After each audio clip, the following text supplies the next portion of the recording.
Let's talk about CPAC, Trump's speech. Okay, what he's, and I'm not talking about Cruz or any of the other guys, Matt Gaetz. I'm specifically focusing on Trump's speech. What was your biggest takeaway from what he said at the CPAC? Curious, because Want me to start? This is the first time he came out. So why don't you take the lead?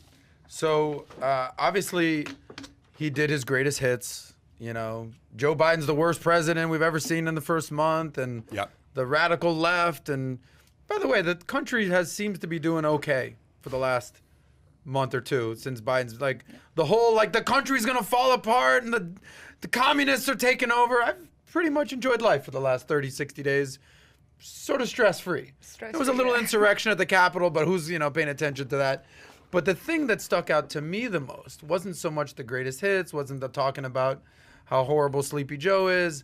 It's the specific singling out of any Republican who dared to cross him. Like, if you didn't pray to the golden calf of Donald Trump, he came after you.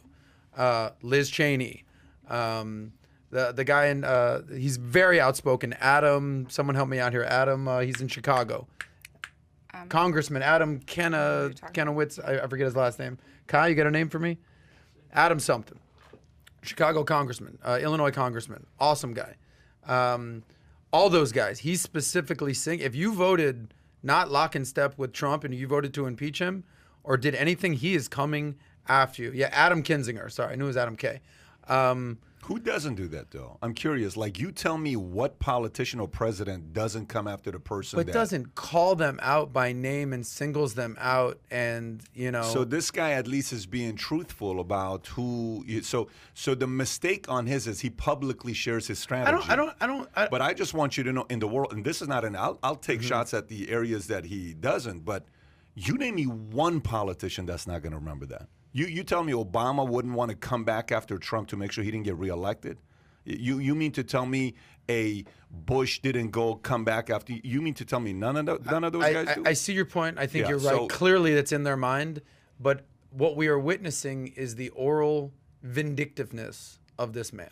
Like, I'm not saying behind closed doors. Yeah, buddy, that's politics. I agree. The James Baker book. Okay, the James Baker book. I don't know if you know who James Baker is. Yeah, James Baker, long-time Republican strategist. He's like he's the genius behind the genius. He was so logical, right? He was not the emotional guy. He was a logical guy.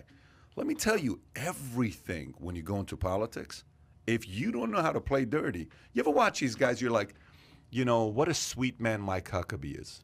Like, it's a sweet man. His daughter could. Has anyone ever said that? Yeah, he's a sweet. But how come he can't? How come he didn't run for? How come he couldn't win it? You look at some of these other. Ben Carson, what a sweetheart of a man. Okay, how come he didn't win? George W. Bush, sweetheart. No, George W. Bush is not a sweetheart. He's trained by Prescott, grandfather, who was a senator, and he was trained by father CIA. Listen, there's training when you have those kinds of. There's low key. What I'm trying to tell you is there's levels to the game. The lower level you are, the more peaceful, sweet it is. The higher you go, you realize how dirty of a game it is. And if you show any kind of weakness, look, flip it. If Trump doesn't come out strong, what do you think they're going to do to him for the rest of his life? If Trump comes out and is quiet like a Nixon, what do they do for the rest of his life? I mean, they're going to come after him regardless for everything he's done. So, I mean, Trump is who he is. It's baked in the cake. He ain't changing. Here's my prediction. The Donald Trump of 2015, 2016 is officially gone. He is his highest approval ratings ever never reached 50%. He is now baked in the cake, the 30% of the country, or, the GOP is fractured. We talk about the Democrats having issues with the socialists on the left, the moderates. It is a clear fracture in the Republican Party. You're either with Trump or against him. If you're just a normal conservative, George Will, Mitt Romney, George Bush type Republican, and there's tens of millions of people like that, you're on one side of the aisle. If you're a MAGA, Trump, that whole vibe, you're with Trump. Like, if Trump said, I'm starting my own party, which, by the way, he said he wouldn't do. But if he said, I'm starting my own party, they're going with him. Trumpism, but he didn't say, I'm starting my own party, so I would never do that. So there's a major fracture in the GOP. Yeah. And what we've learned in 2020, in this election, unless you coalesce and come together as a party, as a unit, as a full-on just cohesive unit, you're not winning a general election. Sorry. You could play to your base all you want, buddy. you ain't winning the general election. So keep doing that. Keep, you know, fractionalizing the Adam Kinzingers and the Liz Cheneys of the world and the Lisa Murkowskis and the Susan Collins. Keep going after them.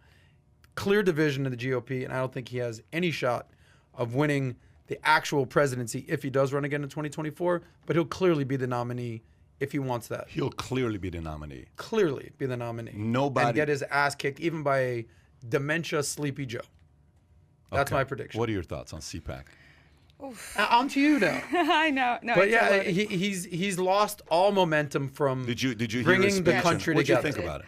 I thought it was expected. Okay. So knowing his personality, he's very vindictive, and he is very firm in how he thinks things should be. And in this, you're either for him or you're against him. I know that. Yeah, and I think there is a huge majority of the Republican base that is exactly what you're talking about. It's much more mainstream, if you will, and more liberal in certain ways that I think is going to be left out. But if he's still interested in running, which I think he will be in 4 years, I do believe he's going to run again. Mm-hmm. And a lot of people who were upset about what happened during the Capitol insurrection will have to decide which way they want to go, because there's so many Republicans who voted for Donald Trump not because they love or support what he stands for, but because they wanted to vote Republican for lower taxes and you know, different lifestyle, right? Less regulation. I think he's going to run. I think he's going to continue to do exactly what you talked about. And, you know, you asked me what I love about this country. It's freedom of speech. But he's shown some authoritarian traits that make it more uncomfortable for people like Liz Cheney to say exactly what she wants to say. So that's the part that I don't like, because I grew up in a socialist country where you can't speak your mind. I think in this country we all came seeking freedom of speech. So with him, it's going to be much more difficult, and I think polarized as we go forward. But I do believe he's going to run. I think I agree with you. I clearly think he's the favorite, and if he chose to be the run in 2024, I think what he's going to do is he's going to just keep doing what Donald does and wait until the midterms. And what he'll do is sort of dangle the trump card, for lack of a better term, over anyone running in the midterms. And if you were with him, he will go all in with you. And if you were against him, he will, like a bat out of hell, come at you. For the Liz Cheneys of the world and the Susan Collins, the Murkowskis, and you know, anyone who voted against him, he will do his damnedest to make sure they are not elected. And the guy Kinzinger actually was on the news. I apologize, I forgot his name. Adam Kinzinger. He said, "Listen, in my district, I won 65% of the vote, and he's a Republican. Donald won 52%. So the math's on my side, and that's something Stop. What do you mean? Oh my gosh, district against nation. I mean, stop. Well, that's who he's a congressman. He has to win his district. I fully get that. Okay, this is bigger than what everything that's okay. So let me ask you this question here. What feeling do you get when you hear Nancy Pelosi speaking? An annoying grandma. Okay, fair enough. Yeah. Okay, would you agree with that, Paul? I don't want to offend Paul because I know he's a diehard Nancy Pelosi fan. He's from California. Yeah. So what feeling do you get when you hear Hillary Clinton speaking? Smart robot. Smart robot, like she just repeats. She's just kind of doing, you know. What feeling do you get when Barack Obama speaks? Swaggy. 100%. Swaggy. Smart and swaggy. I love watching his interviews. People, oh my gosh, you know. When I watch his interview with Leno or Letterman, or you just are like, man, he's cool, baby. He's cool, he's right? Cool. Okay, what do you think about when you hear Reagan speaking? American icon. American icon. Yeah. But you know, you look at him, you're like, I like this guy. Comedy, fun, all that. Okay, what feeling do you get when you get Joe Biden speaking? Dementia/empathy. Really? He's a little slow, but he cares. Okay. You can tell he cares. He's got a big heart, slow brain. That's how you feel when you hear Joe. Okay. What feeling do you get when you get Trump speaking? Nails on a chalkboard. Okay. Now watch this. Yeah. That's for you. Yeah, and about 60% of the country. No, but wait where I'm going with this. I'm with you. I'm with you.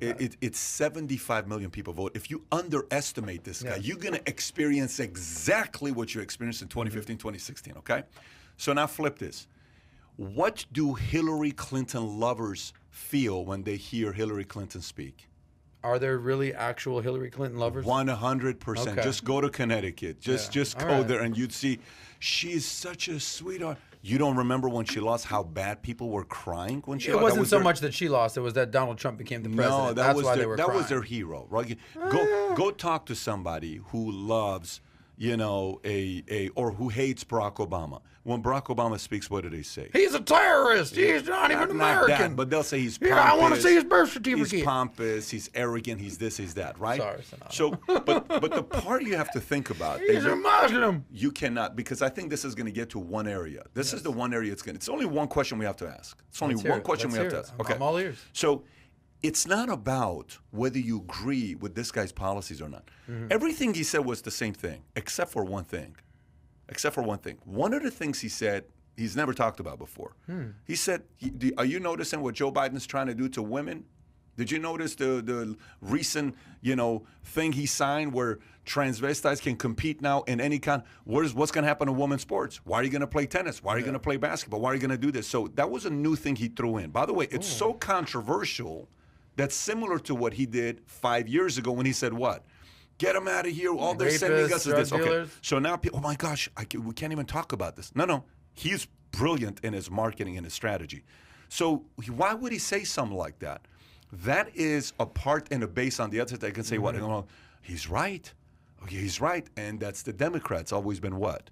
Protecting all, we're party for the women. Yep. So that's kind of going to backfire there because he knows how to play the divisive game just as good as these guys. He knows who's going up against. He knows how to play the divisive game. Well, first of all, there's no doubt in that. Just so you know, his enemies are dirtier than he is. Just so you know, his opponents are 10 times dirtier than he is, but they're private. He's public. Anytime a person publicly shares their strategies, it doesn't mean they're the dirtier one. The private one is the one that doesn't say anything, but behind closed doors is like, let me see how bad I'm going to make your life a living hell. So he's not the dirtiest guy in the market. So you agree with his public strategy of airing the grievances? I didn't say I agree. You just heard a woman that worked with her for a high-ranking VP worked with him for 6 years, explain to you how he is. Nothing has changed for this guy to run the way he runs things. I mean, I can already see how he runs his sales meetings. I can already visualize how he would drive his salespeople. This is the point I'm trying to get to you. The only question we have to answer is the following. Can he win without Twitter, Facebook, and YouTube? Ooh. That's it. Yeah. If he can, he's going to win. If he cannot, he ain't going to win. It's that simple. By the way, is he permanently banned? He's permanently banned from Twitter. Okay. YouTube, he's safe. But when you do a YouTube interview with him, and if he even comments on saying, you guys know this was a rigged election. You guys know I won the election. Fraud. YouTube is able to take that video down because or put together a. Not just that, they're able to take the video down all the way. Well, YouTube said anybody that talks about election fraud, they're taking those videos down. YouTube made that announcement, so he can't go and say, well, let me tell you something. They really stole this from us, et cetera, et cetera. Look how much our 75 million. So. The question we all have to answer is not even a political question. I don't care how you feel about his, the wall, 500 miles. The only question we all have to answer is, can this guy win without Twitter, social media? So if you're watching this, I'm curious, if you're watching this, right now we have 441 thumbs up. We have 5 thumbs down, okay? So 441 to 5 thumbs down. Press thumbs up if you think he can win without Twitter, Facebook, and YouTube. Press thumbs down if you don't think he can win without Twitter, Facebook, YouTube. I'm curious to know what people are going to say. But what do you think? You hit the nail on the head. I got to give you kudos for injecting the actual logical, non-emotional question here at hand, because that's exactly the scenario that we should be asking: is can he win without having big tech, by his side, or at least allowing him to vocalize his thoughts? Without Twitter, there is no Donald Trump presidency. Who was it that you interviewed the other day? Oliver North. He said, I wish that Trump would put down the damn phone, something to that effect.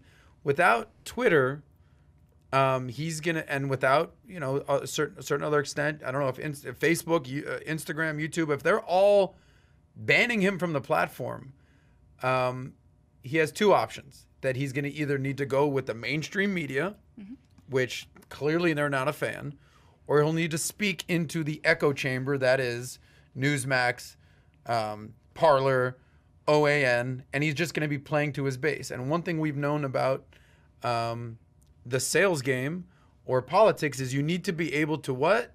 Convert. And if you're just playing to your 30% or 40%, good luck out there, Haas. You need to get to at least 51%. So to answer your question specifically, what's your point? No chance without big tech on his side. Okay. Do you guys agree? No chance he wins without big tech. Paul, do you agree? Without big tech, yeah, he needs to convert people. Eric, can he win without Twitter, Facebook, YouTube? Definitely not. And I think even with it, it's going to be hard for him to win. So that's interesting. And that's a Trump guy right there. Yeah, and that's a Marine guy saying what he said. Okay, Kai, can he win without Twitter, Facebook, YouTube? I think it'd be challenging, especially considering like his track record. He's not an unknown. There's a lot of people that were initially thought, hey, let's give him the benefit of the doubt in the first time around. But now, without that, and also without tech, I see it as very hard for him to Senada, what do you come think? out and win. I'm with the Marine. Okay, with or without? It's with or without, because he just lost the support of so many mainstream Republicans, so many women, that this hardcore, rhetoric, I don't think is going to get him far, because I feel, talking to so many clients and friends, as Republicans, a lot of them don't want to be associated with Proud Boys, with such extremist groups, and that's sort of the main support group now for Trump. Yeah. So here's where I'm going with this. If you look at the Republican Party like a sports team right now, and they have to draft somebody, right? Because that's what you're looking at right now. Essentially, you're looking for a top draft pick to build your team around, and you got to have one person. Like you're looking for LeBron James. You're looking for a person to build a team around, not a talent. Like you can't build around Carmelo and win a championship. You can't build around certain people, but you can build around LeBron. You can build around Kobe. You can build around certain players, right? If I'm in that room and it's the 20 big decision makers of the RNC Republican Party, if you don't have a solution for Twitter, Facebook, YouTube, you better start putting it on somebody else. And by the way, that includes CPAC. That includes a lot of, if you don't have another platform where this guy can go, because so imagine he wants to say something. Who does he call? Like, when you want to make an announcement, what do you say? Hey, I'm doing get all the media out here. Okay, cool. Everybody's in front of you, 40 cameras. Yeah. So here's what we're going to do. I noticed earlier today what happened in New York. I think it's a travesty with Cuomo, the governor. It's time to impeach. Okay, you need that. Who's he going to call? AON? Is he going to call news? Who's he going to call? Yeah. Sure. Rush Limbaugh? There is no right. Who's he going to? No, you can't even call Fox. Fox is not even going that direction. Fox is also kind of going more center right. Fox is not going far right. I mean, Tucker's staying there, Hannity's staying there, but not everybody's staying there, right? So the opinion people will, but not the news people in Fox. But it's not an audience to convert. He converted people on Twitter, Facebook, YouTube.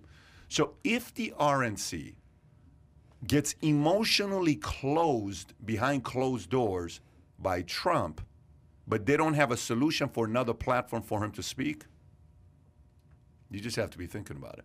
So if you enjoyed this little short segment from the podcast that we did, here's another short segment to watch. Or if you want to see the entire podcast, click over here. Take care, everybody. Bye-bye.